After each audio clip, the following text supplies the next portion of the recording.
So this is another one of the questions, buzzwords from the Fragments of Self project. This one is travels. Again, I'm going to talk about, I think, my travels, because this is all about me.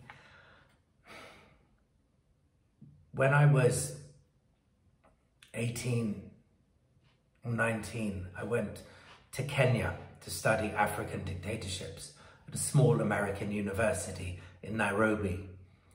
And I had traveled. I'd been to North Africa, Morocco, of course the United States, and around Europe a little bit. But I hadn't really traveled solo before, except in the United States. And I didn't know anything about the world or geography.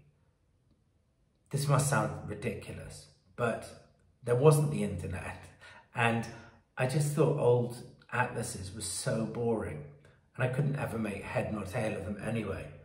So when I was in Nairobi, everyone used to sit around at the weekends and go to the pool or go down to the coast, and they all hung out by themselves, with each other.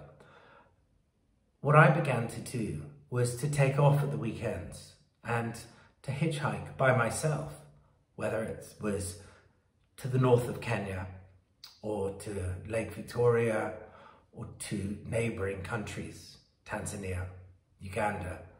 And later I traveled with others to what was then Zaire and Rwanda and Burundi.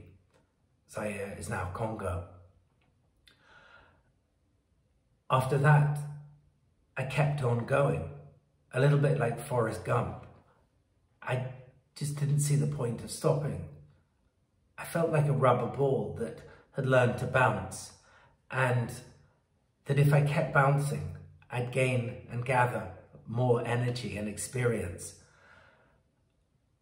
I would travel endlessly. When I was 20, I went with a friend, my closest friend, from Caracas in the north of Latin America, Venezuela, down to Tierra del Fuego, or Ushuaia. We hitchhiked most of the way and went by canoe some of the way in the Amazon. We had all kinds of adventures. And after that, I traveled in India, and then more in Africa and the Far East, and then more in India, and then more everywhere. And Japan, of course, where I lived. In all that time, I didn't really write anything because I didn't know how, although I did a book, actually.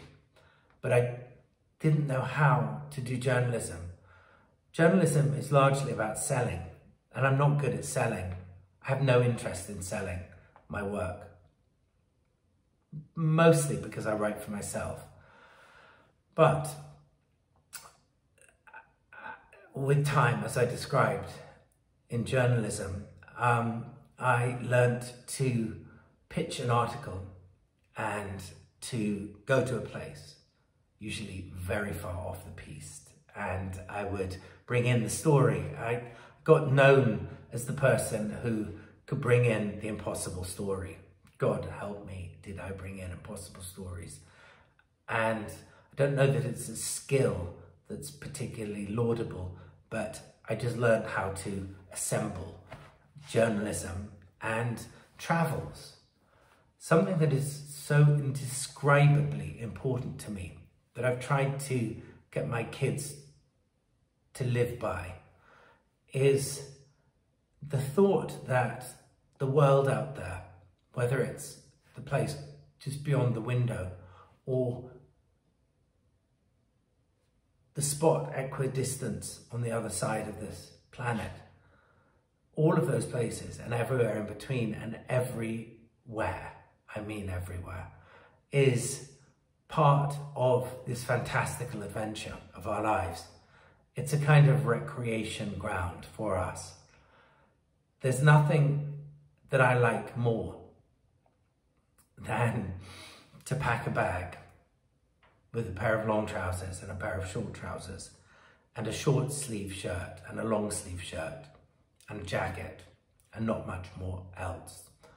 And to drive to Heathrow Airport if I'm in England, or Paris, Charles de Gaulle if I'm in France, or wherever, big airport, and to go to a little cafe and find a night flight going somewhere interesting with an affordable ticket and to take it. It's the reason that I've ended up in Bogota on the night flight, and why I've been to some of the strangest places on the planet, because there were affordable flights. For me, travel is what makes me who I am. Travel, as an Arab proverb says, much travel is needed before a raw man is ripened. And travel, as far as I see it, and particularly lone travel, don't really think that travel should be with others most of the time. Travel, lone travel, has a way to recalibrate oneself, a kind of a granular level. It's at that level that you spy into your own soul and understand who you are, what your problems are, what your achievements are, and where you have to go. Nothing gives me more pleasure than knowing out there is a horizon to be crossed, and another after it, and then 200 more after that. I encourage anyone in my life with problems in theirs to go on a journey, not to think about it too much, to embrace it and to keep going until they've come full circle.